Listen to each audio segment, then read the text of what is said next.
let's go straight into what we want to talk about first of all. Bit of a contentious one. So obviously we've all seen the pictures and heard the news of what's going on in the Middle East at the moment, particularly in the Gaza Strip and Israel. Basically, we don't want to talk about the politics of it. That's not what we're about here. Obviously, it's a very sort of emotional subject for many people. But I think the thing that really kind of opened our eyes again. I think we spoke about this with the Ukraine conflict as well, which is still going on, of course. Is the photojournalists, the news reporters, or the other journalists, videographers, photographers that are going out there or who are already out there. A lot of these journalists are Israeli or Palestinian, I guess. They're out there and they're putting their lives on the line so we get the information that we want. And just to, I was just a quick Google search, we'll find, one of the top stories, BBC journalists covering an attack on Israel were assaulted and held at gunpoint after they were stopped by police in the Israel city of Tel Aviv. It's what we do is important as wedding photographers, family photographers. It is important, obviously, because it's capturing memories and all those things. But I don't know. This is something else. This is putting your life on the line for your job, and it's a different thing, isn't it? It is, and where we are and the distance that we're away from it, we are removed from it. Oh, so absolutely. And so it's very difficult to understand what's really going on out there. I mean, the news coverage is so intense, and I find that, but I'm watching a lot of it. So just for example, when I'm sitting in front of the TV, if I'm at home in the evenings or the weekend, I'm finding in between something I'm watching, I'm going to the news stories, I'm flicking, I'm going from BBC to Sky to Al Jazeera to CNN to other worldwide networks and just seeing what's being actually reported. And I was in Jordan for a couple of weeks earlier this year on a holiday, and we spent a whole day traveling, and to our left on the other side of really what was a big lake, I guess, was Israel. And we drove for hours. It's probably 4 hours, and having Israel on the left. And I remember sitting on in the vehicle that we were on and just basically keeping my eyes open and just watching the landscape, because I just love doing that. The people that I went with sort of dropped off, and I was sort of keeping my eyes open thinking, I may never come back here again, and thinking, wow, that's Israel there. It's unbelievable. And now, having been there and having been to that part of the world and thinking about it, it's even more sort of shocking because, Jordan remains a neutral country within all of this, but it's so close to them. And I can imagine what sort of the feeling of people and the worry that's going on out there.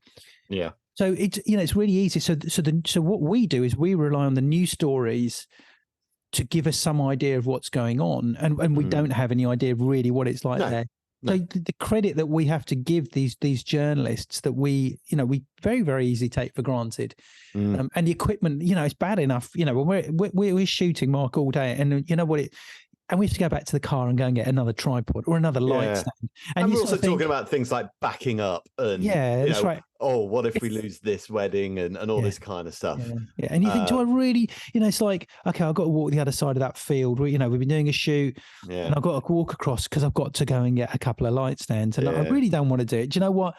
I've been here, for 9 hours, right? Yeah. Or, it's been chucking it down with rain all day.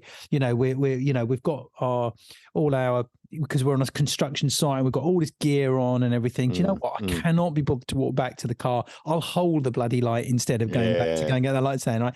It puts those things into perspective, doesn't it? Because you imagine... It certainly does. Right, carrying their gear wherever they go, and the gear they're going to be carrying is pretty hefty gear, tripod stands and everything, and all of that. And I know a lot of gear is now mobile, and they can record stuff on phones and content and all of that. But even still, but also there's the other bits of equipment that we don't have to think about.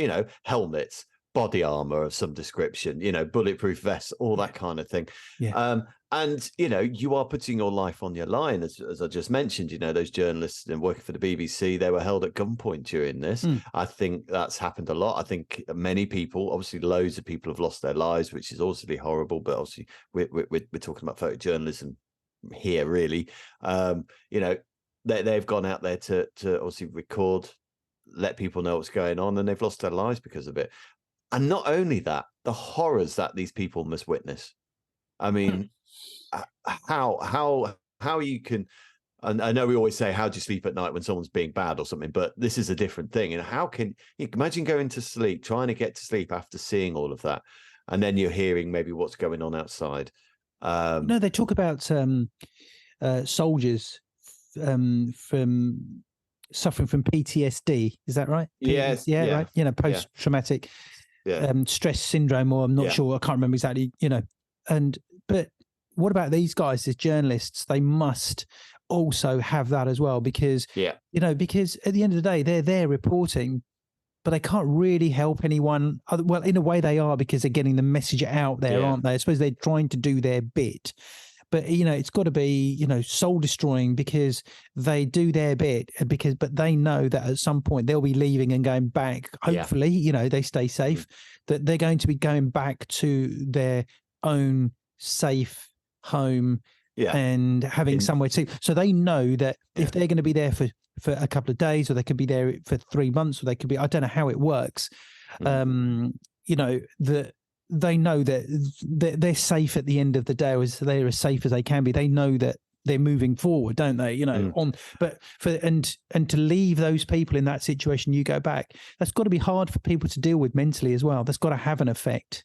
Well, like I said, with the Ukraine conflict, which is obviously still going on, and we've, as usual, the West has probably maybe forgotten about this, and we're talking about Israel at the moment.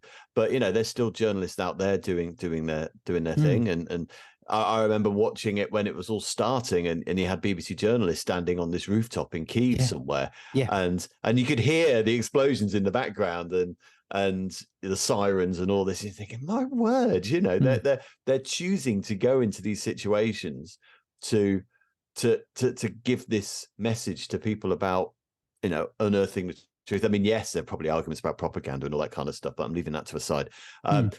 These people are trying to get the message out, telling us what's going on, putting their lives on the line, seeing these horrors. It's just, as I said right at the beginning of this segment, it's on another level. We do sacrifice a lot what we do. I mean, we sacrifice our weekends, we sacrifice quite a bit of our social life to do what we want to do. But this is taking it just to another level. Oh God, it's beyond that. That's right. Yeah. And before anyone sort of thinks that when the journalists do their reports, I don't want anyone to think, oh yes, but what they're reporting is never accurate. That's not about this. We're not talking about journalists and news stations who have an agenda, okay, and they're saying that the story and what they're reporting is always one-sided. It's all misguided. We're not talking about that. We're just talking about these people being there in that situation, reporting in whatever direction that whatever type of message that they want to send out. We're not talking about that. We're talking specifically about them putting their lives on the line and being in that situation and reporting, and seeing the horrors of what they have to deal with, and to record those horrors as well. Because do you know what? It's got to be very difficult, because there you are seeing something get bombed and you're filming that. Yeah. Okay.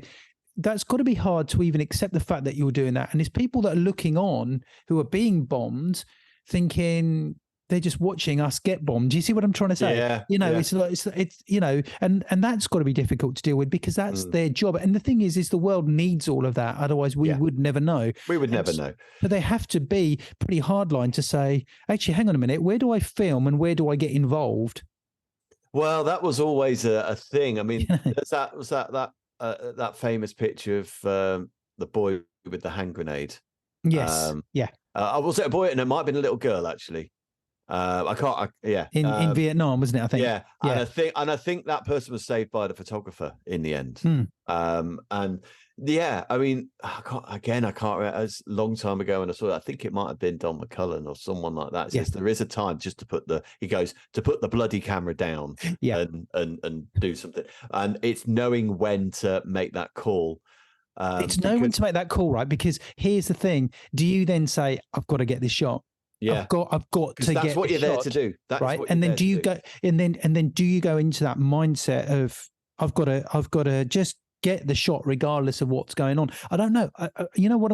It'd be really good to get somebody on, and we'll try and do that. Yeah, we'll try and get a guest on talking about the emotion. Tell us about this. Yeah, absolutely, because the emotional toll as well. So we spoke about the horrors these people must see, but also, you know, a lot of people, if you're spending some time following an army unit or a family who are in these, you know, how many of these like mini documentaries you see which are on Newsnight or what on ITV News or something like that, and you see, you know, they're talking about, say, a family and what they're going through, and then at the end of it they have to then say, yeah, and unfortunately such and such lost their life.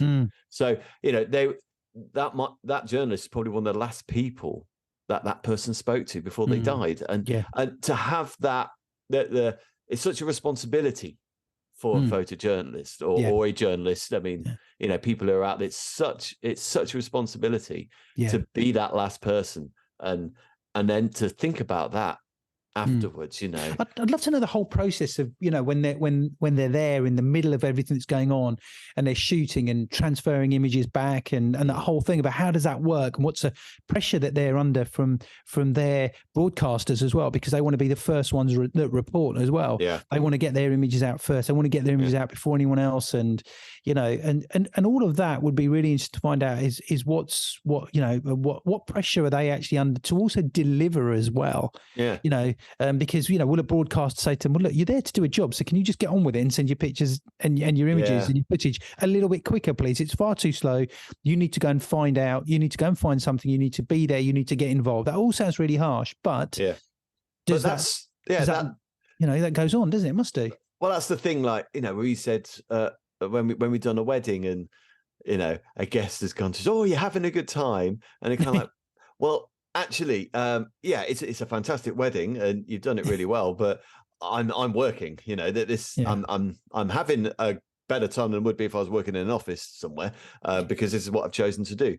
But having a good time, I'm busy trying to get the shots, and I'm stressing to making sure I got the shots, and that's and I guess there's an element. I mean, to again a completely different level, but I guess there's an element of that when it comes to this sort of stuff. You know, you do have to, I'm here to do this. This is what I got. And you kind of somehow got to emotionally remove yourself from it. But again, because it's such a different level, how do people do it? It's incredible. And the danger they put themselves in. So I doff my caps to all the men and women who are, stay safe, guys. And, definitely stay safe.